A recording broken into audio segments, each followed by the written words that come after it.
مولانا فضل الرحمان 5 سال کے لیے بلا مقابلہ جمعیت علماء اسلام کے امیر منتخب ہو گئے۔ اپڈیٹ کریں گے آپ کو۔ مولانا فضل الرحمان 5 سال کے لیے بلا مقابلہ جمعیت علماء اسلام کے امیر منتخب ہو گئے ہیں۔ مزید جانتے ہیں ڈان نیوز کے نمائندے عبدالحکیم محمد سے۔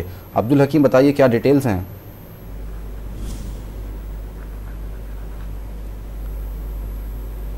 عبدالحکیم سے رابطہ بحال کریں گے۔ جے یو آئی کے انٹرا پارٹی انتخابات، مولانا فضل الرحمان بلا مقابلہ امیر منتخب ہو گئے ہیں۔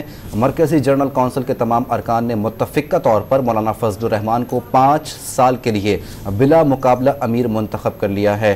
پشاور میں اپڈیٹ آ رہی ہے، مولانا عبدالغفور حیدری کو بلا مقابلہ جنرل سیکرٹری منتخب کر لیا گیا۔ جے یو آئی کے انٹرا پارٹی کے انتخاب کا انعقاد کیا گیا۔ مولانا فضل الرحمان بلا مقابلہ امیر منتخب ہو گئے ہیں۔ مرکزی جنرل کونسل کے تمام ارکان نے متفقہ طور پر مولانا فضل الرحمان کو 5 سال کے لیے بلا مقابلہ امیر منتخب کیا۔ اہم خبر آپ تک پہنچا رہے ہیں کہ مولانا فضل الرحمان 5 سال کے لیے بلا مقابلہ جمعیت علماء اسلام کے امیر منتخب ہو گئے۔ عبدالحکیم سے ہمارا رابطہ بحال ہوا ہے۔ عبدالحکیم محمد آگاہ کیجیے گا۔